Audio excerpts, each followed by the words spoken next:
Hello everyone, welcome to my channel Brilliant Minds. तो आज की इस वीडियो में हम क्लास 12th का चैप्टर नंबर 1 का पार्ट 2 बना रहे हैं। तो जो मेरा पार्ट 1 है वो उसमें मैंने आपको बेसिक जो भी चीज़ें थी चैप्टर 1 से रिलेटेड वो मैंने सारा आपको बता दिया। वो सारा हमारा लगभग 10th और 11th से ही कनेक्टेड था। तो हमारा चैप्टर 1 का नाम क्या है? Introduction to security market and trading membership. तो आज हम क्या पढ़ेंगे? आज हम रिफॉर्म से अपना स्टार्ट करेंगे। और चलो हम स्टार्ट करते हैं अपना। तो ठीक है, हमें क्या पढ़ना था?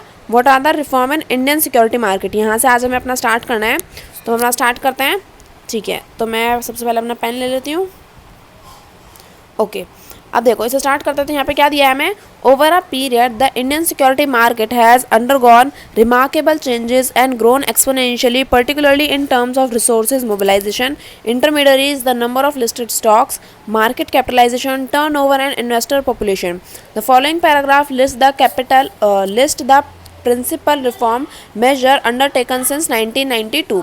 तो देखो इसमें हमें क्या बताया कि जो इंडियन सिक्योरिटी मार्केट है, अब देखो हम सबको पहले से ही पता है कि इंडिया में स्टॉक मार्केट अभी कोई इतना वो नहीं है, मतलब इतना फेमस नहीं है। मतलब फेमस तो बहुत ज़्यादा है बट लोग इतना ज़्यादा इसमें अभी इन्वेस्ट करते नहीं है इतना ज़्यादा। जैसे हमारी जितनी मास पॉपुलेशन है उसके हिसाब से लोगों को थोड़ा डर लगता है कि हाँ स्टॉक मार्केट में किस तरह से इन्वेस्ट करना है। लोगों को अभी इतनी नॉलेज नहीं है ना। तो ये क्या है, अभी एक ग्रोइंग मार्केट है। अभी लोग इस पर इतना ज़्यादा ट्रस्ट नहीं करते। अगर आप आज भी ग्राउंड लेवल पे देखोगे तो आपको पता चलेगा कि लोगों को थोड़ा सा डर लगता है स्टॉक मार्केट में इन्वेस्ट करने में, है ना। तो यहाँ पे क्या है, ये ग्रोइंग मार्केट है। तो हमें ये बताया है कि जो हमारा इंडियन सिक्योरिटी मार्केट है इसमें क्या है, काफ़ी सारी चीज़ें आज भी ग्रो कर रही हैं। जैसे कि हमारा resources mobilisation, intermediaries, number of listed stock, market capitalisation, turnover and investor population. ये सारी चीज़ें हमारी क्या हैं, अभी भी इंडियन मार्केट में, इंडियन स्टॉक मार्केट में, सिक्योरिटी मार्केट में आज भी ग्रो करती हैं। यानी कि जो हमारे ब्रोकर्स हैं, जो हमारे इन्वेस्टर्स हैं और जो हमारी कंपनियां हैं जिनमें मतलब जैसे अगर हम इन्वेस्ट करते हैं तो उन कंपनियों की मार्केट कैपिटलाइजेशन, उनका टर्नओवर, ये सारी चीज़ें क्या हैं, ग्रो कर रही हैं। तो अभी ये क्या है, ग्रोइंग मार्केट है। अगर हम यहाँ पे देखें कि इंडियन सिक्योरिटी मार्केट में रिफॉर्म्स क्या क्या हैं, तो देखो हमें यहाँ पे दे रखे हैं, इन्हें हम पढ़ना स्टार्ट करते हैं। पहला दिया है क्रिएशन ऑफ मार्केट रेगुलेटर्स। ठीक है, कि इंडियन मार्केट में, इंडियन सिक्योरिटी मार्केट में सबसे ज़्यादा क्या है, एक तो सारी सिक्योरिटीज़ में इंपॉर्टेंट है, सिर्फ इंडियन मार्केट में नहीं, कि जो रेगुलेटर्स है ना उनका होना बहुत ज़्यादा, अरे कितना गंदा बना दिया मैंने, रेगुलेटर्स का होना बहुत ज़्यादा ज़रूरी है। क्यों? जैसे कि अगर क्लास में टीचर नहीं होती तो क्लास में बहुत ज़्यादा शोर मचाते हैं ना हम लोग मिलके, तो उसी तरह से अगर मार्केट में रेगुलेटर्स नहीं होंगे तो क्या होगा, मार्केट में सारी चीज़ें अच्छे से काम नहीं कर पाएंगी। क्या पता कोई आपके साथ फ्रॉड कर ले या फिर गलत तरीके से काम करे, या फिर जैसे कि आपने इन्वेस्ट किया और आपका आपने जो भी पैसा इन्वेस्ट किया था, जो भी सिक्योरिटी आपको चाहिए वो 2 दिन के अंदर आपको मिल जाती है, वो आपको टाइम पे ना मिले, तो ये सारी परेशानी यहाँ पे खड़ी हो सकती है। तो क्रिएशन ऑफ मार्केट रेगुलेटर्स, यानी कि मार्केट में रेगुलेटर्स का होना बहुत ज़्यादा ज़रूरी है। Security and exchange board of India SEBI, the securities market regulator in India was established under SEBI Act 1992।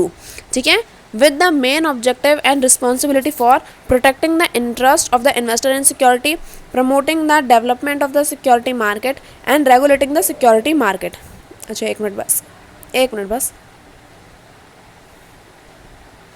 यहाँ अगर हम देखें नीचे भी, अच्छा नीचे दूसरा वाली चीज़ है। ठीक है, तो ये मार्केट रेगुलेटर से क्या है कि जो हमारी सेबी है वो भी क्या है, हमारी एक मार्केट रेगुलेटर है। ये तो हम 10th क्लास से ही पढ़ते आ रहे हैं कि जो सेबी है, security and exchange board of India, ये हमारी इंडियन सिक्योरिटी मार्केट क्या है, एक रेगुलेटर है। ये क्या करती है, इसका मेन ऑब्जेक्टिव, रेगुलेटर्स का मेन ऑब्जेक्टिव क्या होता है? रेगुलेटर्स का मेन ऑब्जेक्टिव है कि जो भी इन्वेस्टर्स हैं उनका इंटरेस्ट क्या है, प्रोटेक्टेड रहे। यानी कि अगर वो अपना सेव कर रहे हैं, इन्वेस्ट कर रहे हैं अपना पैसा, तो उनके साथ धोखाधड़ी ना हो, उनका इंटरेस्ट क्या रहे, सेव रहे।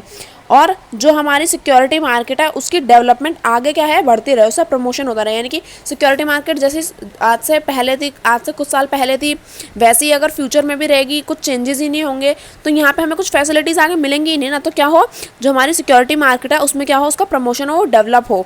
और तीसरा point, regulating the security market, यानी कि सिक्योरिटी मार्केट में सारी चीज़ें क्या करें, सही तरीके से काम करें। तो मार्केट रेगुलेटर्स का यही काम है, जिसमें से यहाँ पे एक एक्ट भी दे रखा है आपको, सेबी एक्ट मैंने गंदा कर दिया, सेबी एक्ट 1992। तो एक्ट आपको टाइम टू टाइम याद करते चलना है ताकि आप भूलो ना। ठीक है, अब देखो स्क्रीन बेस्ड ट्रेडिंग सिस्टम, यहाँ पे ये भी हमने खैर 10th में पढ़ रखा है पर फिर से पढ़ लेते हैं। क्या दिया है, prior to setting up of NSE the trading on stock exchange in India was based on an open outcry system. The system was inefficient and time consuming because of its inability to provide immediate matching or recording of trades। ठीक है, In order to provide efficiency, liquidity, and transparency, NSE introduced a nationwide online fully automated screen-based trading system (SBTS) on the CM segment on November 3, 1994। तो देखो screen based trading system क्या है। Screen based trading system यहाँ पे हमें एक देखो reform है, यानी कि पहले स्क्रीन बेस्ड ट्रेडिंग सिस्टम नहीं था, ये अब आया है। अभी रिफॉर्म क्यों आया, ये बदलाव क्यों आया हमारी सिक्योरिटी मार्केट में, ये इसलिए आया क्योंकि देखो जब पहले जो है इतना ज़्यादा ना तो टेक्नोलॉजी थी और इतना ज़्यादा यहाँ पे कोई फैसिलिटीज़ भी थी नहीं हम लोगों के पास, क्योंकि हमने नया नया शुरू किया था। जब भी चीज़ नई होती है तो उसमें इतनी ज़्यादा फैसिलिटीज़ नहीं होती, धीरे धीरे वो चीज़ें मॉडिफाई होती है, धीरे धीरे उनमें रिफॉर्म्स आते हैं। तो इसी तरह से जो इंडियन सिक्योरिटी मार्केट है उसमें पहले जब ट्रेड हुआ करता था, पहले जब लोग इन्वेस्ट करते थे तो वो कैसे करते थे, ओपन आउटक्राई सिस्टम, यानी कि जैसे एक जगह पर जाना पड़ता था, वहाँ पे रजिस्ट्रेशन होता था, फिर आपको मेरे को ये सिक्योरिटी चाहिए, आपको वहाँ पे लोगों को बताना पड़ता था, मैं चीख के चिल्ला के आपको सारी चीज़ें अपने मैनुअली आपको वहाँ पे प्रेजेंट होना था। ठीक है, जैसे मैं आपसे कहूँ कि अगर आपको कोई भी फॉर्म फिल करना है तो आप फ़ोन से फिल कर लेते हो, लेकिन अगर क्या हो आज भी ये वाली फैसिलिटी ना हो, ऑनलाइन ये जो आप फिलिंग कर लेते हो ये वाली फैसिलिटी ना हो, और मैं आपसे कहूँ कि इस जगह पर आओ और यहाँ पे आके हर एक बंदा लाइन में लग के मेरे को बताएगा कि उसे क्या क्या करना है, तो बहुत ज़्यादा परेशानी हो जाएगी, बहुत ज़्यादा इनएफिशिएंसी हो जाएगी, और क्या हो जाएगा, टाइम कंज्यूमिंग हो जाएगा, बहुत ज़्यादा टाइम बर्बाद होगा, है ना। तो इसी तरह से पहले क्या होता था, ओपन आउटक्राई सिस्टम होता था। एक मिनट बस, ओपन आउटक्राई, एक मिनट मेरा पेन। ओपन आउटक्राई सिस्टम में आपको जाकर वहाँ पे चिल्ला के सारी चीज़ें आपको समझानी पड़ती थी, तो इसकी वजह से इनएफिशिएंसी होती थी, यानी कि कभी कुछ गलती भी हो सकती है सामने वाले इंसान से। ज़रूरी तो नहीं है ना कि सामने वाला इंसान कोई भगवान है जो गलती ही नहीं करेगा। और टाइम कंज्यूमिंग बहुत था, आपको जाना आना, सारी चीज़ें बताना और इन्वेस्टर्स का भी वेट करना, तो ये सारी चीज़ें क्या है काफ़ी ज़्यादा परेशानी खड़ी कर देती थी। तो इसमें लोगों का टाइम बर्बाद हो रहा है, सही तरीके से काम नहीं हो रहा, और क्या पता मतलब कुछ गलती हो जाए किसी से, इतनी ज़्यादा ट्रांसपेरेंसी भी नहीं थी, तो लोगों को मतलब कोई भी परेशानी ना हो, इसके लिए क्या किया, जो हमारा जो एक रिफॉर्म लाया गया हमारी मार्केट में, क्या कि लोगों के पास एक सही एफिशिएंसी हो, लिक्विडिटी और ट्रांसपेरेंसी हो। तो एनएससी ने, यानी कि नेशनल स्टॉक एक्सचेंज ने, एनएससी की फुल फॉर्म याद होगी आपको, 10th में ही थी तो याद है तो अच्छी बात है, नहीं है तो याद कर लेना, ठीक है। तो यानी कि लोगों के पास मतलब टाइम कंज्यूम ना हो, मतलब ज़्यादा लोगों का टाइम बर्बाद ना हो, टाइम कंज्यूमिंग ज़्यादा चीज़ें ना रहे, है ना, और लोगों के पास सारी फैसिलिटी अच्छे से पहुंच जाए। तो उसके लिए एनएससी ने क्या किया, एक nation wide fully automatic screen based, यानी कि एक ऑनलाइन यहाँ पे क्या किया, यहाँ पे एक सिस्टम, यहाँ पे एक फैसिलिटी हमें प्रोवाइड कर दी गई SBTS की, कि यहाँ पे लोग क्या कर सकते हैं, फुल्ली यानी कि फुल्ली ऑटोमेटेड, यहाँ पे कुछ भी ऐसे लोगों का मिलना जुलना नहीं है, सीधा सीधा आप क्या कर सकते हो, ऑटोमेटिकली अपना कंप्यूटर, लैपटॉप, फ़ोन जो भी आपके पास है उससे आप क्या कर सकते हो, ट्रेड कर सकते हो। तो स्क्रीन बेस्ड ट्रेडिंग सिस्टम यहाँ पे हमारा एक रिफॉर्म है। दूसरा हमें दिया है रिडक्शन ऑफ ट्रेडिंग साइकिल, यानी कि अभी ट्रेडिंग साइकिल क्या है ये भी हमें आगे ही पढ़ना है चैप्टर्स में, तो इसे पढ़ लेते हैं पहले। तो क्या दिया है, रिडक्शन ऑफ ट्रेडिंग साइकिल में दिया है, earlier the trading cycle for stock based on type of security use to vary between 14 days to 30 days and the settlement involved another fortnight. The exchanges however continue to have different weekly trading cycle which enables shifting of position from one exchange to another. It was made mandatory for all exchanges to follow a uniform weekly trading cycle in respect of scrips not under rolling settlement. In December 2001, all scrips were moved to rolling settlement and the settlement period was reduced progressively from T+5 to T+3 days. From April 2003 onwards to T+2 days settlement cycle is being followed। ठीक है, तो अब ये reduction in trading cycle क्या है, इसमें हमें बता रखा है कि जैसे जब हम ट्रेड करते हैं, जब अपनी सिक्योरिटीज़ में पैसा इन्वेस्ट करते हैं, तो अब देखो जैसे हमने आज एक सिक्योरिटी खरीदी, आज समझ लो जैसे कि आज है थर्सडे, ठीक है, अब ये क्या होगी, मुझे 14 दिन बाद या फिर 30 दिन बाद जाके मेरे को मिलेगी। तो इसमें क्या है, काफ़ी ज़्यादा टाइम लग रहा है, और क्या है इसमें काफ़ी ज़्यादा परेशानी हो रही है, यानी कि इतने टाइम तक आपको वेट करना पड़ेगा। ट्रेडिंग साइकिल में जो टाइम है वो क्या है, बहुत ज़्यादा है। लेकिन अब ये रिफॉर्म लाया, और रिडक्शन इन ट्रेडिंग साइकिल का जो रिफॉर्म है ये क्या है कि आपने आज जैसे कि क्या किया, आपने सिक्योरिटी में इन्वेस्ट किया, अब इसके 2 दिन बाद ही आपको जो सिक्योरिटी है वो आपको मिल जाएगी। तो यहाँ पे जो टाइम है वो काफ़ी ज़्यादा क्या कर दिया, कम कर दिया गया, यानी कि जो रिडक्शन है वो यहाँ पे लाई गई। पहले क्या था, देखो धीरे धीरे रिडक्शन आया। पहले क्या था, T+5 दिन, यानी कि आज जैसे अगर मैं कहूँ मंडे है, आज मंडे है तो मंडे और 5 दिन बाद, यानी कि मंडे के 5 दिन बाद, यानी कि Monday, Tuesday, Wednesday, Thursday, Friday, ठीक है।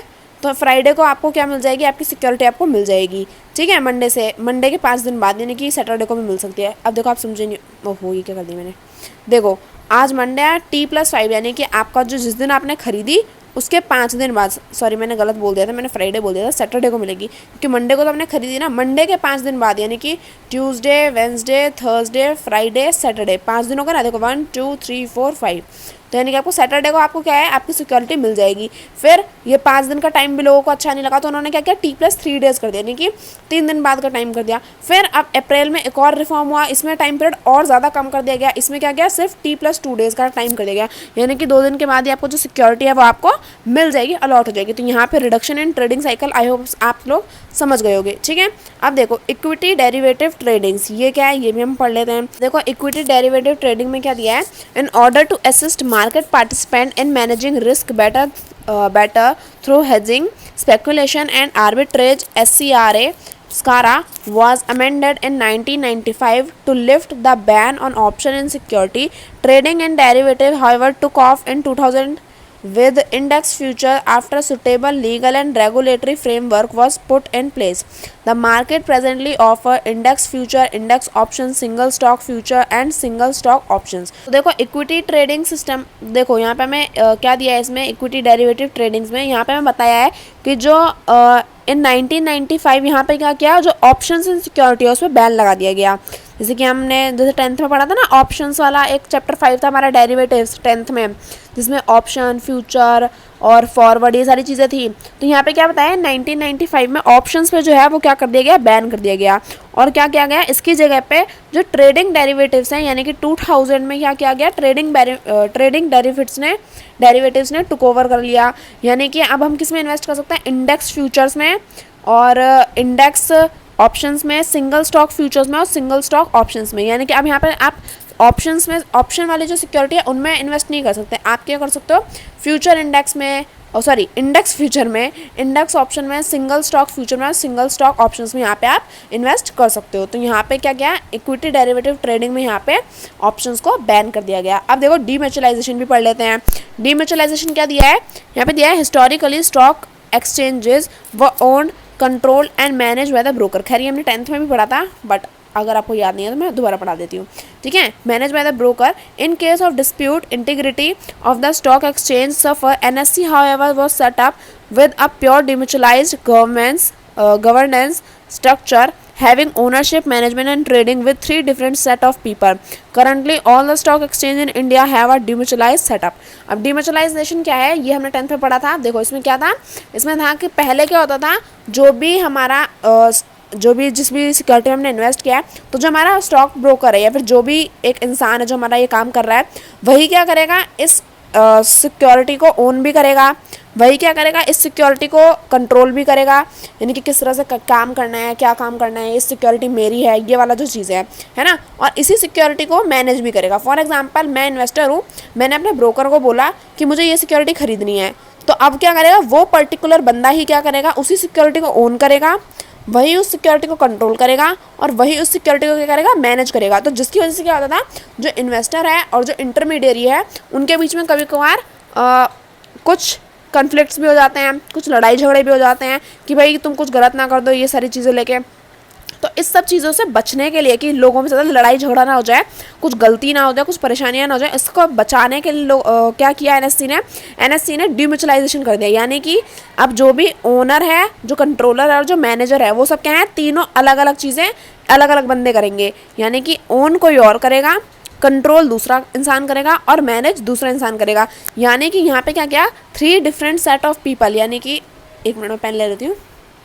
यहाँ पे क्या किया गया, यहाँ पे मेरा pen, 3 different set of people के लिए क्या किया, अलग अलग चीज़ें यहाँ पे डिफाइन कर दी गई कि कोई एक ही बंदा सारी चीज़ें नहीं संभालेगा, एक अलग पर्सन ओन करेगा, एक अलग पर्सन कंट्रोल करेगा, एक अलग पर्सन मैनेज करेगा। तो ये हमारी डीम्यूचुअलाइजेशन थी, यानी कि जो है तीनों चीज़ों को अलग अलग कर दिया गया। अब डीमेटलाइजेशन, अच्छा डीमेटलाइजेशन पढ़ लेते हैं। As discussed before, the old statement system was insufficient due to the time lag for the settlement and the physical movement of paper-based security. To obviate these problems, the Depository Acts 1996 was passed to provide for the establishment of depository in security with the objective of ensuring free transferability of securities with speed and accuracy. There are two depositories in India, which is NSDL and CDSL. They have been set up to provide instantaneous electronic transfer of security. Dematerialized settlement has eliminated the bad deliveries and associated problem. To prevent physical certificates from sneaking into circulation, it has been mandatory for all newly issued securities to be compulsorily traded in dematerialized form. Now the public listed companies make IPO of any security for rupees 10 crore or more than or more have to make the IPO only in dematerialize form. अच्छा देखो, अभी डीमेटरलाइजेशन क्या बला है, ये तो हमने 10th में पढ़ी थी, दोबारा से समझ लेना है, रिवाइज ही करना है हल्का सा। इसमें क्या है कि देखो, अब जैसे पहले क्या होता था, सारी चीज़ें एक पेपर पे पेन एंड पेपर के थ्रू होती थी, है ना, फिजिकली सारी चीज़ें हमारे पास प्रेजेंट होती थी। लेकिन इससे क्या होता था, इससे जैसे कि अगर हमें मेरे पास सिक्योरिटीज़ के कुछ पेपर है, अब मैंने अपनी सिक्योरिटी सेल कर दी, तो मुझे वो पेपर क्या है दूसरे इन्वेस्टर्स तक पहुंचाने पड़ेंगे। तो अगर सोचो कि मैं अपने घर से वो सिक्योरिटीज़ के पेपर किसी और के घर, जो भी इन्वेस्टर है उसके घर पहुँचा रही हूँ, तो इसमें एक तो टाइम लगेगा, दूसरा से यहाँ पे physical movement of paper based security है, यानी कि थोड़ा बहुत खतरा भी है कि यार क्या पता मेरी सिक्योरिटी वहाँ तक पहुँचे ना पहुँचे, या फिर फट गई तो, खो गई तो, या कोई मतलब चुरा ले तो। ये सारी चीज़ें क्या है, ये सारी चीज़ें यहाँ पे परेशानियाँ थी। तो जो हमारे डिपॉजिटरीज एक्ट है 1996 वो पास किया गया, और इसमें क्या किया, जो भी सारी चीज़ें हैं वो क्या कर दी गई, इलेक्ट्रॉनिकली यहाँ पे कर दी गई। तो हमारी दो क्या हैं डिपॉजिटरीज हैं, एक तो NSDL और एक CDSL। अगर आपको इन दोनों की फुल फॉर्म बताया तो आप मेरे को कमेंट सेक्शन में बता सकते हैं कि NSDL की फुल फॉर्म क्या है और CDSL की फुल फॉर्म क्या है, क्योंकि हमारा 10th का ही चीज़ है। 11th में भी बहुत काम आई थी, 10th में तो बहुत ज़्यादा काम आई थी। तो अब देखते हैं आप लोगों को याद है या नहीं याद है, तो आप मेरे को कमेंट सेक्शन में बताना कि इन दोनों का फुल फॉर्म क्या है। दूसरी यहाँ पे क्या है, डिमेटराइजेशन में क्या था कि सारी चीज़ों को क्या किया गया, इलेक्ट्रॉनिकली ट्रांसफर, मतलब इलेक्ट्रॉनिकली चेंज कर दिया गया कि अगर आपकी जो सिक्योरिटीज़ हैं उन्हें आप क्या करो, डिपॉजिट में इलेक्ट्रॉनिक फॉर्म में रखो, है ना। अगर मतलब चीज़ों के खोने का डर नहीं होगा, इधर उधर हो जाए या कोई चुरा ले, सारी चीज़ें का डर नहीं होगा। तो यहाँ पे क्या है कि डिमेटरलाइज कर दी गई सारी चीज़ें। आप क्या कर सकते हो, ऑनलाइन सारी चीज़ें इलेक्ट्रॉनिक फॉर्म में आप इधर से उधर कर सकते हो, आप अपना पैसा ट्रांसफ़र कर सकते हो, फंड ट्रांसफ़र कर सकते हो, सिक्योरिटीज़ को ट्रांसफ़र कर सकते हो। तो अब यहाँ पे मैं क्या बोला कि जो जैसे कि हमारे IPOs होते हैं ना, कंपनियों के IPO आते हैं, है ना, तो वो भी क्या है, IPO of any security for rupees 10 crore or more have to be make the IPO only in dematerialize form. यानी कि अगर हमारे किसी भी कंपनी का IPO है और वो 10 करोड़ या फिर 10 करोड़ से ज़्यादा का अमाउंट रखता है, तो उसको हम क्या कर सकते हैं, डिमेटरलाइज फॉर्म में भी उसे परफॉर्म कर सकते हैं।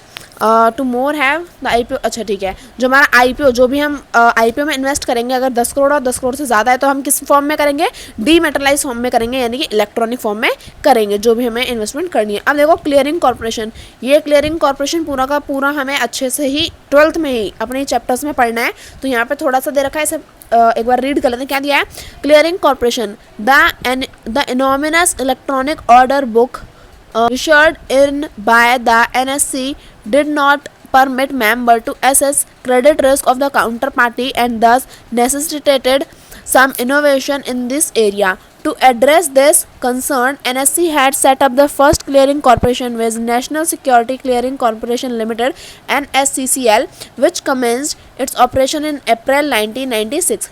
ठीक है, तो क्लियरिंग कॉर्पोरेशन क्या है, अब देखो क्लियरिंग कॉर्पोरेशन नाम से ही समझ में आ रहा है कि जो भी इन्वेस्टर्स हैं, है ना, और जो भी हमारे बायर सेलर हैं, इन दोनों के बीच में अगर हमें क्या है, जैसे कि काउंटर पार्टी रिस्क, ये हमने 10th में हल्का सा पढ़ा था और 12th में तो हमारा पूरा का पूरा है ही। तो देखो अब आपको सिर्फ थोड़ा सा ओवरव्यू दे रही हूँ, क्योंकि इसके बारे में मैं आगे पूरा पढ़ना ही है। तो अभी एक ओवरव्यू ले लो। क्लियरिंग कॉर्पोरेशन क्या करता है, जो भी सेटलमेंट्स हैं, है ना, जो इन्वेस्टर्स हैं उनके बीच में अगर कोई परेशानी हो गई है तो उसे सेटल कराने का, उसे क्लियर कराने का जो थोड़ा सा काम है वो क्या करता है, हमारा क्लियरिंग कॉर्पोरेशन करता है। तो उसमें से जो हमारी NSE है उसने किसको ये जो जिम्मेदारी है वो किसे दी है, NSCCL को, यानी कि national security clearing corporation limited को ये क्या है, एक जिम्मेदारी दी गई है कि वो क्या करेंगे, क्लियरिंग कॉर्पोरेशन की तरह काम करेंगे और लोगों का जो है अगर कोई भी परेशानी है इन्वेस्टर्स के बीच में तो वो उसे क्लियर करेंगे। अब देखो इन्वेस्टर प्रोटेक्शन, ठीक है, यहाँ पे क्या दिया है, in order to protect the interest of the investor and promote awareness, the central government Ministry of Corporate Affairs established the Investor Education and Protection Fund (IEPF) in October 2001 with the similar objective. The exchanges and SEBI also maintain investor protection fund to take care of investor claims. SEBI and the stock exchange have also set up investor grievances service cell for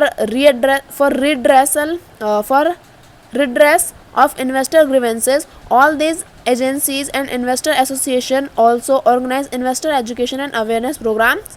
ठीक है, इसमें क्या दिया है, investor protection, यानी कि आप देखो अगर आप सिक्योरिटीज़ मार्केट में, स्टॉक मार्केट में इन्वेस्ट करते हो तो अगर फ्यूचर में अगर आपको कोई परेशानी है, कोई आपको कुछ समझ नहीं आ रहा, कोई प्रॉब्लम है, या फिर अगर आपको ऐसा लग रहा है कि आपके साथ फ्रॉड हुआ है, तो आपको अगर अपना इन्वेस्टर प्रोटेक्शन है, यानी कि अगर आप एक एज अ इन्वेस्टर आप अपने लिए प्रोटेक्शन चाहते हो तो आप क्या कर सकते हो, इन्वेस्टर प्रोटेक्शन की हेल्प ले सकते हो। इसमें क्या है कि जो हमारी सेंट्रल गवर्नमेंट है ना, उन्होंने क्या किया कि जो हमारा जैसे कि जो इन्वेस्टर इन्वेस्ट करते हैं, अगर उन्हें कोई भी परेशानी होती है तो वो क्या कर सकते हैं, इन्वेस्टर प्रोटेक्शन ग्रीवेंसेस सेल्स होते हैं, यानी कि वो क्या करते हैं, अगर आप इन्वेस्टर को जो भी परेशानी होती है, जो भी उनके डाउट होते हैं, जो भी उनके साथ फ्रॉड, जो भी गलत हुआ होता है, तो उन सब का हिसाब लेने के लिए क्या है, इन्वेस्टर प्रोटेक्शन फंड्स हैं यहाँ, इन्वेस्टर प्रोटेक्शन ग्रीवेंसेस सेल्स हमारे होते हैं। ये क्या करते हैं, इन्वेस्टर की जो भी परेशानियाँ उन सबको पता करते हैं, क्या अब हम कर सकते हैं फ्यूचर में उनकी सेफ्टी के लिए, ये सारी चीज़ें क्या है, हमारा इन्वेस्टर प्रोटेक्शन यहाँ पे हमारा काम करता है। इन्वेस्टर प्रोटेक्शन नाम से ही समझ में आ रहा है कि इन्वेस्टर के ऊपर अगर कोई खतरा है तो उसे किस तरह से प्रोटेक्ट करना है। तो ये हमारा कंप्लीट हो गया। अब देखो ग्लोबलाइजेशन, ये हम यहाँ पे पढ़ लेते हैं। इसमें क्या दिया है, globalisation, Indian companies have been permitted to raise resources overseas through issues of ADR, GDRs, FCCBS and ECBS. Further, FIs have been permitted to invest in all type of security, including government security, and tap the domestic market. The investor by FIIS enjoys full capital account convertibility. They can invest in a company under portfolio investment route up to 24% of the paid up capital of the company. This can be increased up to the sectoral cap, sectoral नहीं है ये यहाँ पे, sectoral cap और statutory ceiling as applicable to the Indian companies concerned by passing a resolution of its board of director followed by a special resolution to that effect. Okay कितना लंबा छोड़ा है by its general body. The Indian Stock Exchange have been permitted to set up the trading terminal abroad. The trading platform of Indian Exchange is now accessible through the internet from anywhere in the world. RBI permitted two-way fungibility of ADRs, GDRs, which means that the investor, foreign institutional or domestic, who holds ADRs, GDRs can cancel them with depository and sell the underlying share in the market. बहुत लंबा चौड़ा था। Globalisation में क्या दिया है, globalisation देखो नाम से समझ में आ रहा है कि आप क्या करो, ग्लोबली पूरा अपना ट्रेडिंग, अपना इन्वेस्टिंग आप यहाँ पे कर रहे हो। तो ग्लोबलाइजेशन में क्या है कि जो हमारी इंडियन गवर्नमेंट है वो क्या करती है कि अगर किसी इन्वेस्टर को फॉरेन सिक्योरिटीज़ में इन्वेस्ट करना है तो वो इन्वेस्ट कर सकती है। अगर वो फॉरेन कंट्रीज़ में, फॉरेन कंट्रीज़ की कंपनी में इन्वेस्ट करना चाहती है, उनके सिक्योरिटीज़ में इन्वेस्ट करना चाहती है, तो हम क्या कर सकते हैं इन्वेस्ट किस तरह।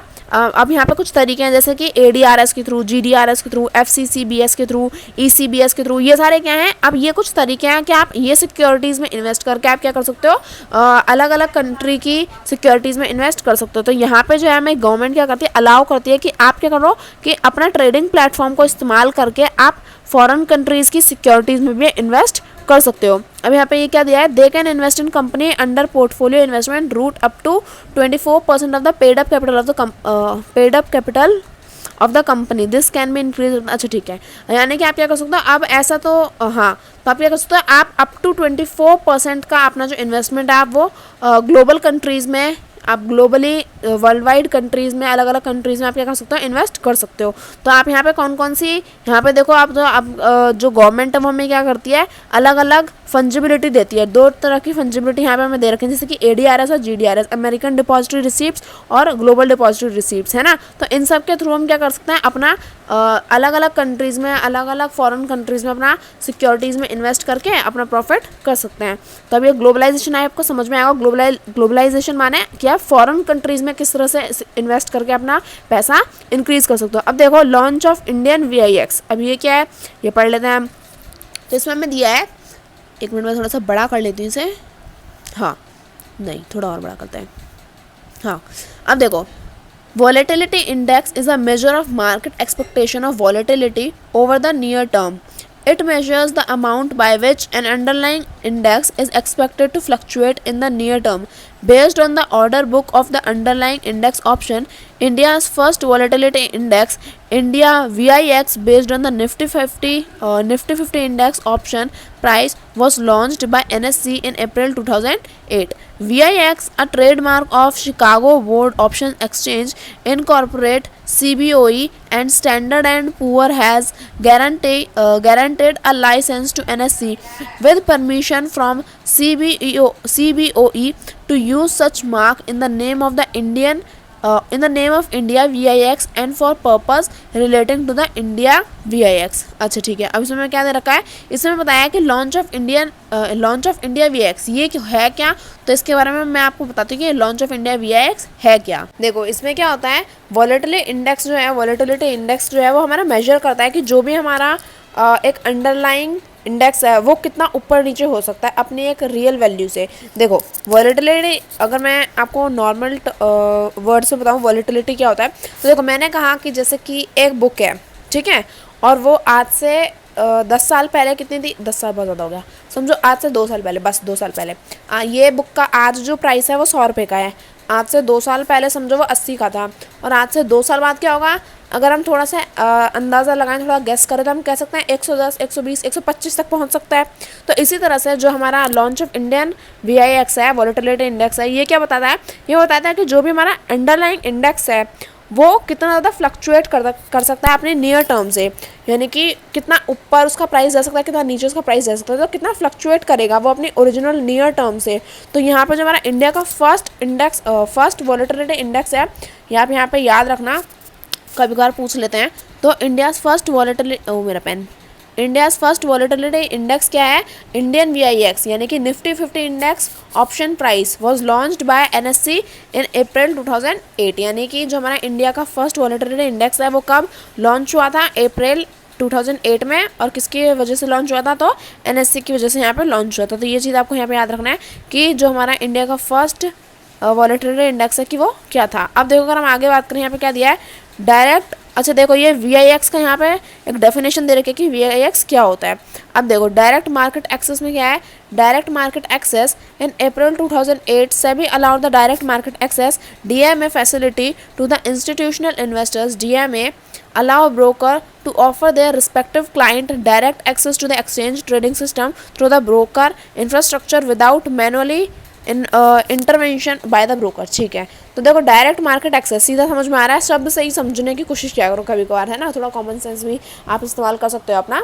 देखो डायरेक्ट मार्केट एक्सेस क्या है कि आप डायरेक्टली क्या कर रहे हो, अपने मार्केट से एक्सेस कर रहे हो। अब मार्केट यहाँ पे कौन सी सब्जी मंडी वाली मार्केट नहीं कि है भैया मुझे 20 रुपये का टमाटर दे, नहीं वो वाली नहीं, ये यहाँ पे कौन सी मार्केट है, ये हम आप जो अपना स्टॉक एक्सचेंज है उसकी हम बात कर रहे हैं, अपनी सिक्योरिटी मार्केट की। तो इसमें क्या है कि इन अप्रैल 2008 में सेबी ने क्या किया, अपने इन्वेस्टर्स को, यानी कि अपने सारे जो भी लोग इन्वेस्ट करते थे, यानी कि अपने इन्वेस्टर्स को फैसिलिटी दी कि वो क्या कर सकते हैं, डायरेक्टली क्या कर सकते हैं, अपने मार्केट से एक्सेस कर सकते हैं, अपने डायरेक्टली मार्केट से क्या कर सकते हैं, अपना कनेक्ट कर सकते हैं। यानी कि यहाँ पे क्या दिया है, direct access to the exchange trading system, यानी कि आपको इधर उधर जाने की, इधर उधर भागने की, इधर आने की, इधर जाने की ज़रूरत नहीं है। आप क्या कर सकते हो, अपने ट्रेडिंग सिस्टम से डायरेक्टली क्या कर सकते हो, कनेक्ट कर सकते हो और आप अपना काम कर सकते हो। तो यानी कि आपको मैनुअली कहीं भी प्रेजेंट होने की ज़रूरत नहीं है, आपको बिना फिजिकली कोई भी परेशानी दिए आप क्या कर सकते हो, अपना डायरेक्ट क्या कर सकते हो, ट्रेडिंग मेंबर से, ट्रेडिंग सिस्टम से आप अपना एक्सेस अपने आप को जोड़ सकते हो और अपना काम कर सकते हो। तो डायरेक्ट मार्केट एक्सेस है।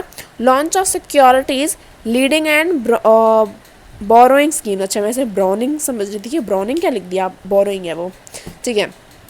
Launch of securities lending and borrowing schemes, इसमें क्या दिया है, in April 2008 the securities lending and borrowing mechanism was allow market participant to take short position effectively with less cost।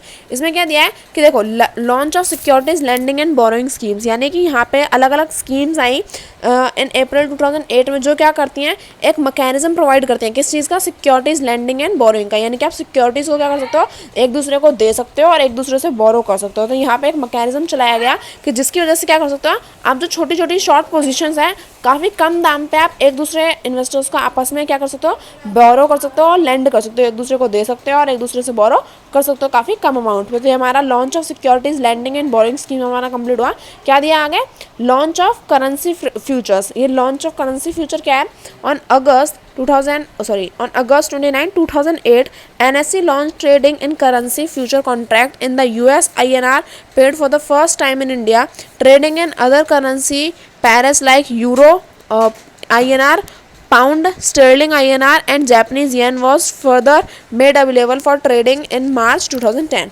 यहाँ पे क्या है देखो, लॉन्च ऑफ करेंसी फ्यूचर, यानी कि आप करेंसी जो होती है ना, अलग अलग देश की अलग अलग करेंसी, उसमें आप किस तरह से अपना पैसा इन्वेस्ट करके आगे अपनी सिक्योरिटीज़ को, मतलब अपने अपनी इन्वेस्टमेंट को आगे बढ़ा सकते हो। तो यहाँ पे भी ये एक रिफॉर्म था कि आप क्या कर सकते हो। ये कब लॉन्च हुआ? इन 2008 में, यानी कि 29 अगस्त 2008 को ये यहाँ पे हमारा लॉन्च हुआ कि आप करेंसी फ्यूचर्स में भी क्या कर सकते हो, अपना पैसा इन्वेस्ट करके आगे अपना बेनिफिट, आगे अपना रिटर्न जो है वो जनरेट कर सकते हो। किस तरह से कि आप अलग अलग कंट्री के अलग अलग सिक्योरिटीज़ में अलग अलग कंट्री के अलग अलग करेंसी में इन्वेस्ट कर सकते हो। जैसे कि यूएसए में क्या चलती है, डॉलर चलती है, तो US INR, आप इंडिया की करेंसी और यूएस की करेंसी में क्या कर सकते हो, इन्वेस्ट कर सकते हो। जैसे कि जापान में क्या चलता है, येन चलता है, चाइना में वॉन, चाइना में भी येन चलता है, कोरिया में वॉन चलता है, अलग अलग कंट्री में अलग अलग चलता है, दुबई में दरम चलता है ना। तो इस तरह से आप क्या कर सकते हो, अलग अलग कंट्रीज़ की अलग अलग करेंसीज में इन्वेस्ट कर सकते हो। तो ये यहाँ पे हमारा करेंसी फ्यूचर था। अब देखो ASBA क्या है, application supported bye blocked amount. ये हमने अपनी 10th में पढ़ा था, मुझे याद है 10th या 12th में था, मुझे इतना तो नहीं याद किस में था, क्योंकि काफ़ी सारी चीज़ें जो हैं वो सेम हैं। तो बट हाँ, मुझे याद है कि हमने पहले से पढ़ चुके हैं। Application supported by block amount, इसमें क्या है, application supported by block amount is a major primary market reform. It enables investor to apply for IPOs, FPOs and right issue without making a payment. Instead, the amount is blocked in investor's own account and only an amount proportionate to the shares allotted goes out when allotment is finalized। अच्छा देखो, इसमें क्या था कि आपने जैसे अगर आप क्या करते हो, ये एक काफ़ी बड़ा और काफ़ी अच्छा रिफॉर्म था इंडियन मार्केट में। कैसे देखो, जैसे कि अगर आपको IPO खरीदना है, किसी कंपनी का IPO आ रहा है, FPO आ रहा है, या आपको राइट इश्यूज़ खरीदना है, उस कंपनी की सिक्योरिटी में आपको इन्वेस्ट करना है, तो आपको पहले क्या करते थे, पहले पैसा दे देते थे, फिर 2 दिन इंतज़ार करते थे, फिर सिक्योरिटी आती थी। तो पैसा तो पहले चला गया ना। लेकिन अब क्या हुआ, ये रिफॉर्म आने के बाद क्या हुआ कि अगर आपको IPOs, FPOs और राइट इश्यूज़ में इन्वेस्ट करना है, तो आपका जितना भी आपने पेमेंट मतलब करनी है आपको, वो सारा पैसा क्या हो जाएगा, आपके अकाउंट में ब्लॉक हो जाएगा। उतना पैसा, जैसे आपको 10,000 अपनी सिक्योरिटी में इन्वेस्ट करना है, तो 10,000 रुपये आपके अकाउंट में क्या होगा, ब्लॉक हो गए। अब जब आपको वो सिक्योरिटीज़ मिल जाएंगी, उसके बाद ही आपके 10,000 रुपये कटेंगे, उससे पहले नहीं कटेंगे। तो ये क्या था, काफ़ी अच्छा जो है रिफॉर्म था। तो ये ASBA application supported bye blocked amount, यानी कि आपके अकाउंट में ही जो है अमाउंट क्या हो जाएगी, ब्लॉक हो जाएगी। जब आपको सिक्योरिटीज़ अलॉट हो जाएंगी, उसके बाद ही आपका पैसा कटेगा। तो ये काफ़ी एक अच्छा रिफॉर्म था, मुझे तो काफ़ी पसंद है ये रिफॉर्म। तो आपकी तो मर्ज़ी है कि आपको पसंद है या नहीं। देखो, launch of interest rate futures, ये क्या है, On 31st August 2009, future on interest rate were launch on the national stock exchange. यानी कि जब हम फ्यूचर्स में इन्वेस्ट करते हैं, जैसे कि हमने पढ़ा इंडेक्स फ्यूचर्स में, है ना, तो ये सब जो अगर हम फ्यूचर सिक्योरिटी में इन्वेस्ट करते हैं, तो 31 अगस्त 31 अगस्त 2009 में क्या आया, एक रिफॉर्म आया कि अगर आप फ्यूचर्स में इन्वेस्ट करते हो, तो आप उसका इंटरेस्ट रेट, यहाँ पे आपको क्या है कि इंटरेस्ट रेट फ्यूचर्स में आप इन्वेस्ट करके, अपनी सिक्योरिटीज़ में इन्वेस्ट करके आप क्या कर सकते हो, रिटर्न जनरेट कर सकते हो। तो ये जो रिफॉर्म है, किसने लॉन्च किया था, NSE ने, हमारा नेशनल स्टॉक एक्सचेंज ने ही इस रिफॉर्म को स्टार्ट किया था। अब देखो क्या दिया है हमारा लास्ट रिफॉर्म, आई थिंक, हाँ लास्ट रिफॉर्म है हमारा, issue of capital and disclosure requirements ICDR regulation 2009। In August 2009 the SEBI issued issue of capital and disclosure requirement ICDR regulation 2009, replacing the disclosure and investor protection guidelines 2000। ICDR regulation would govern all disclosure norms regarding issue of security. तो देखो इसमें क्या था, ICDR regulation 2009 में क्या था, इसमें था कि देखो अगस्त 2009 में क्या हुआ कि जो हमारी SEBI है ना, उसने ICDR रेगुलेशन 2009 ये जब स्टेब्लिश हुआ, तो इसमें क्या था कि जो भी हमारी जैसे कि अगर हम कोई भी सिक्योरिटी में इन्वेस्ट करते हैं, तो उससे रिलेटेड जो भी, उससे रिगार्डिंग जो भी हमारे इश्यूज़ ऑफ सिक्योरिटीज़ हैं, उसमें जो हमारी मैं कह सकती हूँ जो हमारी ICDR रेगुलेशन, ये क्या करेगी, हमें गवर्न करेगी कि जो भी disclosure norm regarding issue of security, यानी कि जो भी हमारी सिक्योरिटी से रिलेटेड जो भी इन्फॉर्मेशन है, जो भी नॉर्म्स हैं, उस सब को क्या करेगी, हमें हमारी तरफ से डिस्क्लोज करेगी। यानी कि हमारी तरफ को डिस्क्लोजर जो है नॉर्म्स का, वो हमें बताए जाएंगे, जो गवर्नमेंट हमें गवर्न किया जाएगा कि सिक्योरिटी से रिलेटेड जो भी इन्फॉर्मेशन है, उस सब के बारे में हमें पता चलेगा। तो ICDR रेगुलेशन ने 2009 में हमें यही समझाया था कि जो भी हमारी सिक्योरिटीज़ है, उनके बारे में जो इन्फॉर्मेशन है, वो हमें प्रोवाइड होती थी। अब देखो, what is a stock broker. तो ये, और who can become a member of NSC, ये सारी चीज़ें हमें आज पढ़नी है। और उसके बाद जो हमारी नेक्स्ट वीडियो होगी उसमें हम कहाँ से स्टार्ट करेंगे, चलो मैं पहले पढ़ा देती हूँ, उसके बाद बताऊँगी कहाँ से स्टार्ट करेंगे। ओके, पहले हम अपना स्टॉक ब्रोकर तक कंप्लीट करते हैं। स्टॉक ब्रोकर और NSC वाला देखते हैं पहले। देखो what is who is a stock broker, sorry who is a stock broker हम स्टार्ट करेंगे। अब देखो इसमें क्या दिया है, a stock broker is an intermediary who arrange to buy and sell security on behalf of client, the buyer and seller, according to SEBI Stock Broker and Sub-Broker Regulation 1992, a stockbroker is a member of a stock exchange and requires to hold a certificate of registration from SEBI in order to buy, sell or deal in security. SEBI grants a certificate to a stockbroker subject to the condition that the stockbroker, देखो stock broker क्या है, ये हम 10th से ही पढ़ते आ रहे हैं, सच्ची में 10th से पढ़ते आ रहे हैं। Stock broker, sub broker, intermediaries, ये सारे एक ही चीज़ें हैं। इसमें क्या है, इसमें हमें पूछा है कि स्टॉक ब्रोकर, मतलब हमें बताया है कि स्टॉक ब्रोकर होता कौन है। तो देखो स्टॉक ब्रोकर कौन होता है, स्टॉक ब्रोकर जो है हमारा एक इंटरमीडियरी की होता है। वो क्या करता है, जो इन्वेस्टर और इशूअर के बीच में जो कनेक्ट कराता है एक इंसान, वो क्या करता है, स्टॉक ब्रोकर होता है हमारा। अब स्टॉक ब्रोकर और सब ब्रोकर दो चीज़ें हैं, अलग अलग हैं दोनों, पर हाँ दोनों काम एक ही करते हैं। मतलब इतना सिमिलर काम नहीं होता इनका, बट हाँ इनका वैसा अगर हम ओवरऑल एक मोटा मोटा मैं आपको एग्जांपल दूं या फिर अगर मैं आपको समझाना चाहूँ तो स्टॉक ब्रोकर सब ब्रोकर काम एक ही करते हैं। कैसे, ये दोनों ही क्या करते हैं, इंटरमीडियरीज हैं, और दोनों ही इन्वेस्टर और जो इशूअर है उनके बीच में हमें क्या कराते हैं, अपनी सिक्योरिटी से डील करने में हेल्प कराते हैं। तो जो स्टॉक ब्रोकर है वो क्या करता है, ये हमारे एक इंटरमीडियरी है जो क्या करता है, मैं पेन ले लेती हूँ अपना पहले। हाँ देखो स्टॉक ब्रोकर क्या है, हमारा एक इंटरमीडियरी है जो क्या करता है, बाय और सेल, यानी कि अगर मेरी एक सिक्योरिटी है इसे बाय करने में और सेल करने में जो हमारी हेल्प कराएगा वो कौन होता है, वो होता है हमारा स्टॉक ब्रोकर। तो अब आपको ओवरऑल इतना तो पता ही था पहले से ही। तो अब देखो उसमें क्या बोला है कि देखो क्लाइंट को जैसे अगर नहीं पता कि उसे कैसे करनी है सारी चीज़ें, तो क्लाइंट के बिहाफ पे जो काम करता है ना बंदा, वही क्या होता है, हमारा स्टॉक ब्रोकर होता है। अब स्टॉक ब्रोकर और सब ब्रोकर दो चीज़ें हैं। अब देखो स्टॉक ब्रोकर हमारी एक बड़ी क्वांटिटी है। अब ये डाउट भी आता है बच्चों को, उन्होंने मेरे से कभी बार कमेंट सेक्शन में पूछा भी है, उन्होंने बताया भी है कि स्टॉक ब्रोकर जैसे हमारा ये है। अब स्टॉक ब्रोकर के अंडर काम करने वाले अलग अलग ब्रोकर जो हैं वो क्या कहलाते हैं, हमारे सब ब्रोकर कहलाते हैं। अब ये क्या करेंगे, और जो लोग होंगे, ये जो सब ब्रोकर हैं ये क्या करते हैं, अलग अलग इन्वेस्टर्स जो हैं उनकी हेल्प करते हैं, है ना। तो ये जो सब ब्रोकर हैं ये अलग अलग इन्वेस्टर्स की मदद करते हैं, और सब ब्रोकर जो है वो स्टॉक ब्रोकर के पास जाके काम करते हैं। तो आई होप आपको स्टॉक ब्रोकर और सब ब्रोकर समझ में आएगा। स्टॉक ब्रोकर जो है वो बड़ा होता है और सब ब्रोकर थोड़ा छोटा होता है, उसके नीचे काम करता है, ठीक है, उसके अंडर में काम करता है, नीचे नहीं, उसके अंडर में काम करता है। अब देखो जो क्या दिया आगे, SEBI 1992 stock broker is a member of a stock exchange. हाँ, जो स्टॉक ब्रोकर है वो कोई एरा गैरा नत्थु गैरा नहीं होता, वो क्या होता है, वो भी स्टॉक एक्सचेंज का एक मेंबर होता है जो क्या करता है, उसमें स्टॉक मार्केट में अपना बिजनेस कर रहा है, वो भी काम कर रहा है अपना, उसकी भी एक जॉब होती है। तो स्टॉक ब्रोकर जो है वो भी स्टॉक एक्सचेंज का एक मेंबर होता है और अपना काम करता है। कोई भी बंदा स्टॉक ब्रोकर नहीं बन जाता, कोई भी इंसान जाके कह नहीं सकता कि मैं स्टॉक ब्रोकर हूँ या सब ब्रोकर हूँ। इनके पास क्या होता है, सभी स्टॉक ब्रोकर और सब ब्रोकर को क्या करते हैं, एक सर्टिफिकेट प्रोवाइड कराती है। अगर वो स्टॉक ब्रोकर है तो उसका जो होगा INS होगा सर्टिफिकेट पे नाम, है ना। और अगर वो सब ब्रोकर है, कलर चेंज कर लेती हूँ मैं, और अगर वो सब ब्रोकर है तो उसका INB से होगा, क्योंकि वो क्या है, सब ब्रोकर। तो ये जो सर्टिफिकेट है ये इनके उसके ऊपर लिखा रहता है कि वो स्टॉक ब्रोकर है तो INS और सब ब्रोकर है तो INB, है ना। तो इस तरह से आप सर्टिफिकेट देख के आप पता कर सकते हो, क्योंकि सबके पास सर्टिफिकेट होता है। जो असली स्टॉक ब्रोकर और सब ब्रोकर होगा उनके पास सेबी क्या कराती है, इन्हें एक सर्टिफिकेट देती है, और अगर कोई फ्रॉड होगा तो उनके पास सर्टिफिकेट नहीं होगा। तो इस तरह से आप पता कर सकते हो कि कौन स्टॉक ब्रोकर है और कौन स्टॉक ब्रोकर नहीं है।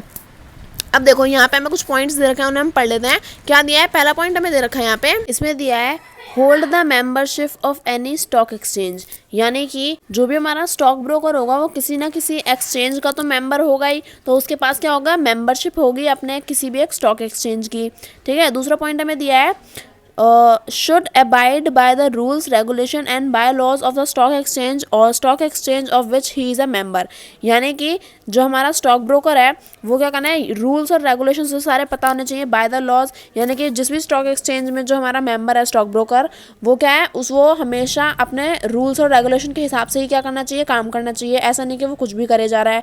थर्ड पॉइंट हमें दिया है, should obtain prior permission of SEBI to continue to buy sell or deal in security in any stock exchange in case of any change in the status and constitution. यानी कि जो हमारा stock broker होता है वो क्या करता है, वो ऐसा नहीं अपनी मनमर्जी से कोई भी सिक्योरिटी को खरीदा, कोई भी किसी को भी बेचा, किसी से साथ भी डील किया, वो क्या करता है हमेशा सेबी का एक प्रायर अप्रूवल लेता है कि अगर सेबी के according stock exchange of board of India के अकॉर्डिंग क्या है, अगर वो सही होगा तो वो क्या करेगा, किसी भी सिक्योरिटी को बाय सेल और डील कर सकता है। और यहाँ पे फोर्थ पॉइंट हमें दिया है, should pay the amount of fees for registration in the prescribed manner and. और फिफ्थ पॉइंट हमें दिया है, should take adequate steps for redressal of grievances of the investor within 1 month of the date of the receipt of the complaint and keep SEBI informed about the number, nature and other particulars of the complaints. ठीक है, इसमें क्या बताया कि जो हमारा fourth point है उसमें बताया कि जो भी हमारी रजिस्ट्रेशन फीस होती है ना, तो वो यहाँ पे जो हमारा स्टॉक ब्रोकर है वो अच्छे से प्रिस्क्राइब्ड मैनर में ही क्या करता है, पे करता है। फिफ्थ पॉइंट हमें बोला है कि अगर कोई भी परेशानी इन्वेस्टर को है या फिर हमारे स्टॉक ब्रोकर को है तो वो क्या कर सकता है, हमारे ग्रीवेंसेस सेल्स में जाके अपनी कंप्लेंट फाइल कर सकता है, जो भी उसका नंबर है, मतलब जो भी आपका कंप्लेंट नंबर है वो सारी चीज़ें उसके बारे में बताता है, और विद इन 1 month जो है आपकी कंप्लेंट जो है फाइल होकर आपका उसका कोई ना कोई आंसर तो आपको मिल ही जाता है।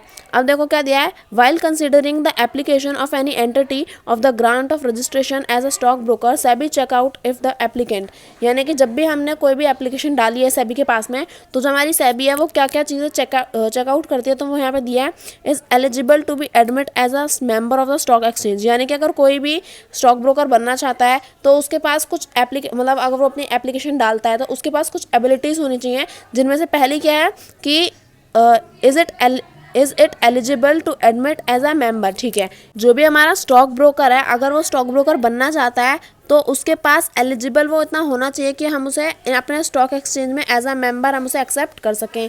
अब हमें सेकंड पॉइंट दिया है, has the necessary infrastructure like adequate, office space, equipment and man power to effectively discharge his activities. यानी कि जो स्टॉक ब्रोकर बनना चाहता है इंसान, उसके पास क्या होना चाहिए, एक पर्टिकुलर ऑफिस स्पेस होनी चाहिए, क्योंकि जैसे जो हमारे इन्वेस्टर्स होते हैं अगर वो पर्सनली अपने स्टॉक ब्रोकर को मिलना चाहे तो वो ऐसा तो यानी घर पर जाएंगे, उनकी एक क्या होती है, ऑफिस स्पेस होती है, उनका एक ऑफिस होता है जहाँ पे उनके पास काफ़ी सारे इन्वेस्टर्स आते हैं। तो अब जो स्टॉक ब्रोकर बनेगा उसके पास क्या होना चाहिए, एक ऑफिस स्पेस होनी चाहिए, जो भी उसका इक्विपमेंट्स है, जो भी उसके स्टॉक ब्रोकर बनने में काम आती हैं चीज़ें, वो सारी चीज़ें उसके पास होनी चाहिए, और मैन पावर टू इफेक्टिवली। और यानी कि अगर आपको जैसे एक स्टॉक ब्रोकर बनना है तो मैंने आपको बताया था ना कि स्टॉक ब्रोकर के अंडर कुछ सब ब्रोकर भी काम करते हैं, तो अगर एक स्टॉक ब्रोकर है जिसके पास काफ़ी सारे इन्वेस्टर्स हैं और उन्हें सबकी चीज़ें देखनी है तो स्टॉक ब्रोकर के पास मैन पावर भी होनी चाहिए, यानी कि उसके पास और सब ब्रोकर भी होने चाहिए ताकि वो सारे इन्वेस्टर्स का काम सही समय पे और सही तरीके से कर सके। अब यहाँ पे हमें थर्ड पॉइंट क्या दिया है, थर्ड पॉइंट दिया है, has any past experience in the business of buying, selling और डीलिंग इन सिक्योरिटीज़। यानी कि जो हमारा स्टॉक ब्रोकर बनना चाहता है उसके पास एक पास्ट एक्सपीरियंस होना चाहिए अपने बिजनेस में बाइंग, सेलिंग और डीलिंग इन सिक्योरिटीज़ का, यानी कि उसके पास एक्सपीरियंस होना चाहिए कि किस तरह से हम सिक्योरिटीज़ को बाय, सेल और डील करते हैं। लास्ट पॉइंट हमें दिया है, is subjected to any disciplinary proceeding under the rules, regulation and bylaws of a stock exchange with respect to his business as a stockbroker involving either himself or any of his parents, any of his partners, directors और employees. यानी कि जो हमारा stock broker है वो ऐसा वो undisciplined इंसान नहीं होना चाहिए, उसमें क्या होना चाहिए, एक डिसिप्लिन होना चाहिए, रूल्स एंड रेगुलेशंस के हिसाब से, जो बायलॉज ऑफ स्टॉक एक्सचेंज में जो भी रूल्स एंड रेगुलेशंस हैं उन सब के हिसाब से स्टॉक ब्रोकर को काम करना आना चाहिए और वो एक डिसिप्लिन बंदा होना चाहिए। तो ये यहाँ पे क्या है कि एक स्टॉक ब्रोकर है क्या, और इसके कुछ पॉइंट्स हमें बता रखे हैं कि किस तरह से आप बन सकते हैं, और यहाँ पे मतलब क्या क्या चीज़ें उसके लिए एलिजिबल हैं, क्या क्या क्राइटेरिया आपके पास होना चाहिए। तो हमने कर लिया। अब हमें क्या दिया है, who can become a member of NSE। तो यानी कि कौन NSE का एक मेंबर बन सकता है, तो ये हम लास्ट अपना पढ़ेंगे और इसके बाद हम अपना जो नेक्स्ट पार्ट है वो अपना नेक्स्ट वीडियो से ही स्टार्ट करेंगे। तो हम इसे स्टार्ट कर लेते हैं। यहाँ पे क्या दिया है, who can become a member of NSE। तो इसे हम स्टार्ट करते हैं। इसमें हमें क्या दिया है, देखो, there are no entry exit barrier to the membership of NSE. Anybody can become a member by compiling with the prescribed eligibility criteria and exit by surrendering membership without any hidden cost. The member are admitted to different segment of the exchange subject to the provision of the Security Contract Regulation Act 1956, the SEBI Act 1992, the rules, circulation, notification, guidelines, etc. issued hereunder and the bylaws, rules and regulation of the exchange. The trading member of NSE have certain benefit which includes, ठीक है, यहाँ पे हमें पहले तो बताया कि कौन मेंबरशिप मतलब मेंबर बन सकता है एनएससी का, और यहाँ पे फिर उससे रिलेटेड कुछ एडवांटेज और कुछ बेनिफिट्स भी हमें बता रखे हैं। तो पहले मैं आपको बताती हूँ कि कौन हमारा मेंबर बन सकता है एनएससी का। हाँ, बड़ा मतलब अगर आपको एनएससी मेंबर बनना है तो ऐसा नहीं होगा कि आप और मैं जाके अभी बन जाएंगे, नहीं, वो छोटे बच्चे नहीं होने चाहिए। मतलब मैं तो बड़ी हूँ पर आप नहीं हो सकता है ना, कि मतलब आपकी उम्र नहीं है, एक तो आप लीगली आप हाँ, जो चाइल्ड बच्चे काम करते हैं ना, चाइल्ड स्लेव, वो नहीं होना चाहिए कि छोटे बच्चों से काम करा रहे हैं, तो वो बच्चे छोटे बच्चे एनएससी के मेंबर नहीं बन सकते हैं।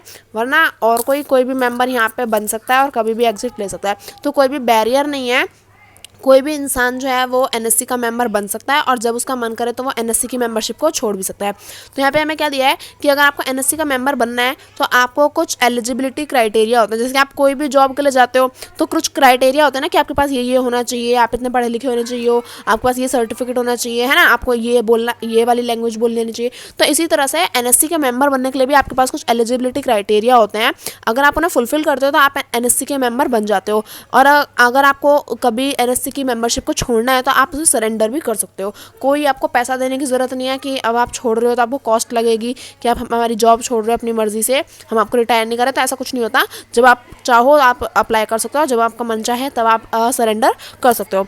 तो जो हमारे मेंबर्स होते हैं, members are admitted to different segment of exchange subject to provision of security contract. अच्छा, ठीक है, माने कि अब जो हमारा मेंबर है, जो भी हमारा एनएससी का मेंबर बनना चाहता है, उसके पास सर्कुलेशन, रूल, नोटिफिकेशन, गाइडलाइंस, ये सारी चीज़ों से पता होनी चाहिए, और रूल्स रेगुलेशन से पता होने चाहिए एनएससी के। तो उसी हिसाब से वो एलिजिबिलिटी क्राइटेरिया फुलफिल करके क्या बनता है, एक ट्रेडिंग मेंबर नहीं, एक एनएससी का मेंबर बनता है।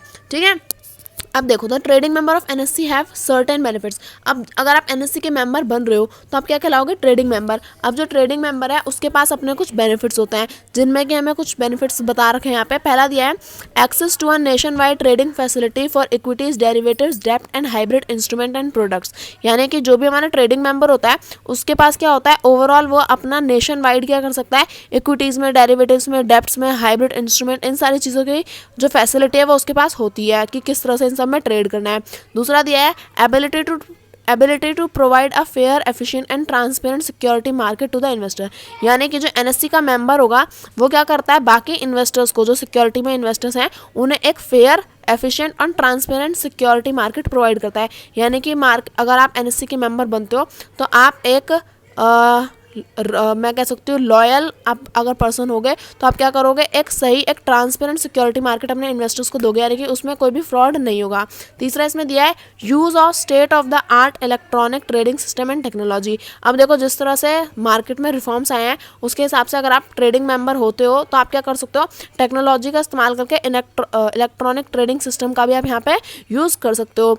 फोर्थ पॉइंट हमें दिया है dealing with an organization which follow strict standard for trading and settlement at par with those available at the top international browsers and constantly strives to move forward a global marketplace in the security industry। यानी कि जो भी हमारा NSC का member होता है वो क्या करता है, एक ऐसी स्टैंडर्ड, एक ऐसी ट्रेडिंग के साथ काम कर रहा होता है, एक ऐसी ऑर्गेनाइजेशन के साथ काम कर रहा होता है जो क्या करते हैं, काफ़ी स्ट्रिक्ट रूल्स को फॉलो करती है। अब ऐसा नहीं है कि आप एनएससी के मेंबर हो और आप रूल्स को फॉलो नहीं करोगे। जो रूल्स होते हैं वो काफ़ी ज़्यादा स्ट्रिक्ट होते हैं और आपको उन्हें फॉलो करना पड़ता है, और आप ग्लोबल लेवल पे भी क्या कर सकते हो, ट्रेड करवा सकते हो अपने इन्वेस्टर से। आगे में क्या दिया है, न्यू मेंबरशिप, तो इसे पढ़ लेते हैं। इसमें क्या है, the person eligible to become trading member of exchange are. देखो, जो पर्सन हमारा एलिजिबल है ट्रेडिंग मेंबर बनने के लिए तो उसके पास क्या क्या होना चाहिए, वो इंडिविजुअल पर्सन हो सकता है, partition firms registered with Indian पार्टीशनशिप act. यानी कि जो हमारा पर्सन एनएससी का एक्सचेंज ट्रेडिंग मेंबर बन रहा है तो वो एक पर्सन इंडिविजुअल तो होना ही चाहिए। दूसरा पार्टीशनशिप फर्म्स, यानी कि अगर कोई आप पार्टीशन करके, दो लोग या कोई कंपनी है, अगर वो पार्टीशन करके क्या बन रही है, हमारा न्यू मेंबरशिप में आ रही है, तो क्या करना चाहिए, उसे क्या करना पड़ेगा, उसे रजिस्टर करना पड़ेगा under the Indian partition act 1932 के तहत। तीसरा इसमें दिया है limited liability partnership register under the limited liability partnership act 2008। यानी कि अगर कोई लिमिटेड लाइबिलिटी पार्टनरशिप पार्टनरशिप चाहता है तो उसे क्या करना पड़ेगा, लिमिटेड लायबिलिटी पार्टनरशिप एक्ट के अंदर क्या करना पड़ेगा, खुद को रजिस्टर कराना पड़ेगा। फोर्थ दिया है institution including subsidiaries of bank engaged in financial service, यानी कि अगर कोई इंस्टीट्यूशन है जो क्या करता है, बैंक है या फिर कोई भी ऐसा जो है जो क्या बनना चाहता है, एनएससी का मेंबरशिप बनना चाहता है, तो उसे क्या करना पड़ेगा, including subsidiaries of bank engaged in financial service, यानी कि कोई भी इंस्टीट्यूशन कोई भी बैंक सब्सिडरी यहाँ पे क्या कर सकते हैं, यहाँ पे मेंबर बन सकती है। फिफ्थ में क्या दिया है, bank for currency derivative segments, तो जब हमारे जो करेंसी डेरिवेटिव सेगमेंट्स के बैंक होते हैं वो भी यहाँ पे एलिजिबल होते हैं। सिक्स्थ में दिया है body corporates including companies as defined in the company act 2013 a company is eligible to admit as a member if. अच्छा देखो, जैसे कि हमने पढ़ा कि बैंक, इंडिविजुअल पार्टनरशिप फर्म्स ये सब एलिजिबल है। अगर कोई कॉर्पोरेट चाहे कि वो भी क्या करना चाहता है, एनएससी का मेंबर बनना चाहता है, तो वो भी एनएससी का मेंबर बन सकता है अगर ये कुछ 4 पॉइंट में दिए, अगर वो इन्हें फुलफिल करता है तो। पहला पॉइंट क्या है, it is formed in compliance with provision of Companies Act 2013 which mention about the mode of forming incorporate company, यानी कि वो कंपनी कैसी है और वो क्या काम करती है और ये सारी चीज़ें, यानी कि कंपनी के बारे में जो इन्फॉर्मेशन है वो हमें पता होनी चाहिए। तो यानी कि उसे क्या करना पड़ेगा, कंपनी एक्ट 2013 के अंडर उसे क्या करना पड़ेगा, ये सारी चीज़ें अपनी बतानी पड़ेंगी। तो पहला पॉइंट ये हुआ। दूसरा, it compiles with the financial requirement and norms as may be specified by SEBI. अब देखो, जो कंपनी है उसके कुछ फाइनेंशियल रिक्वायरमेंट्स भी होते हैं, तो उन सब की इन्फॉर्मेशन भी क्या होनी चाहिए, सेबी के पास होनी चाहिए। थर्ड पॉइंट है, the director of the company shouldn't have been disqualified for being member of a stock exchange and should not have held the office of the director in any company which have been a member of the stock exchange had been declared defaulter or expelled by the stock exchange and, यानी कि अब जो हमारा कोई भी company है, अगर उसमें जो कोई, अगर हमारा बोर्ड ऑफ डायरेक्टर है या फिर कोई डायरेक्टर है, अगर वो कंपनी क्या चाहते हैं, वो एनएससी का मेंबर बनना चाहती है, तो उसका कोई भी डायरेक्टर डिस्क्वालीफाई नहीं होना चाहिए इस वजह से, क्योंकि वो क्या है, एक स्टॉक एक्सचेंज का मेंबर है। और इसमें क्या बताया, इसमें ये भी बताया है कि अगर क्या दिया, and should not have held the office and should not have held the office of the director in any company which have a ठीक है, अगर देखो कोई भी कंपनी है, अगर उसका कोई जो डायरेक्टर है उसे हम क्या कर सकते हैं, डिस्क्वालीफाई नहीं कर सकते, सिर्फ इस वजह से कि वो क्या है, स्टॉक एक्सचेंज का मेंबर है। तो ये हम ऐसा, कोई भी कंपनी ऐसा नहीं कर सकती अगर वो क्या चाहती है, अगर वो एनएससी के मेंबरशिप चाहती है, तो इसलिए। इसमें मैं लास्ट पॉइंट क्या दिया है, सच अदर पर्सन और entities as may be permitted for time to time from time to time by RBI SEBI under the security contract regulation rules 1957, यानी कि अगर कोई पर्सन, कोई भी एंटिटी अगर क्या करती है, एनएससी का मेंबर बनती है, तो वो टाइम टू टाइम आरबीआई और सेबी के अंडर क्या रहता है, वो सब उसे चेक करते रहते हैं और उनके पास सारी इन्फॉर्मेशन होती है कि ये पर्सन क्या कर रहा है, किस तरह से काम कर रहा है, और जो भी इन्फॉर्मेशन उन्हें चाहिए वो। तो आज की वीडियो में बस इतना ही पढ़ेंगे। अभी जो हमारा membership for different segment of at NSC है, ये हम क्या करेंगे, अपनी नेक्स्ट वीडियो में स्टार्ट करेंगे। तो आई होप मैंने आपको आज जितना भी पढ़ाया वो सारा आपको समझ में आया होगा। फिर भी अगर आपको कोई डाउट रह गया तो आप मेरे से कमेंट सेक्शन में पूछ सकते हैं। तो वीडियो अच्छी लगे तो प्लीज़ वीडियो को अपने दोस्तों के साथ शेयर करना, अपने क्लास ग्रुप में शेयर कर देना। Thank you for watching.